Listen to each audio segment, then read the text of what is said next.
YouTube, Andrew Darling here.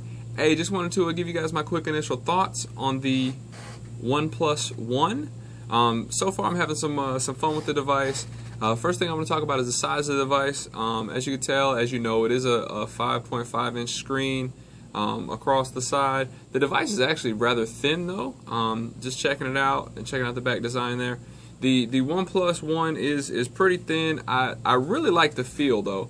The scratchy feeling or sound I'm sure you can hear, and the scratchy feeling of the was it sandstone black, I believe is what it's called, is definitely a pretty cool feature. It gives us something different than what's currently in the marketplace.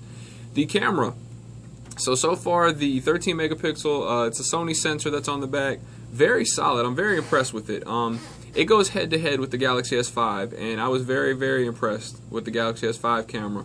Haven't had any issues with it. The 5 megapixel front shooter is very solid. It does really good wide angle photos, and you know, if you turn it sideways you can get 6, 7, 8, 12 people if you really try.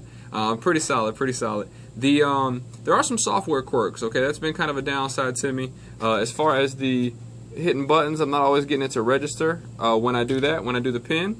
So that's something that it takes a little getting used to, coming from the Moto X. That is very simple to use, very clear, and always seems to register the touches properly. Now swapping the buttons. So going on here, as you guys can tell, I'm using the capacitive buttons here. The lights on them aren't very bright, kind of a negative, but you can always go in here to your settings, go into buttons, and go ahead and check your on-screen buttons. Now I have it set up a little bit different than the standard layout display. I have it set up as recents, home, and back instead of recents, home, and back going the other way. And what that does is I've always liked the back button be on the right hand side. That's just something I prefer. It might not be something you prefer. That's okay. That's fine. It's just a preference thing there. But I am going to go back and change it right now back to the physical buttons, just because watch the amount of space that you get when I click this button. Just watch the space on the screen. I mean, that's a big deal. So I enjoy it. I'm having fun with it so far. The ability to swap those buttons is a big deal. There are a couple other quirks with CyanogenMod. I can't seem to get the device to actually go into deep sleep. I've had it now for, what are we at, 6, 7 days, something like that. I can't get it to go into deep sleep. It's awake the whole time. I'm still getting good battery life, but I'm trying to imagine how strong my battery life would be if it did go to sleep. So other than that, I mean, what are your questions? What do you want to know about the OnePlus One? I've been lucky enough to get the invite, lucky enough to have the device now for a few days.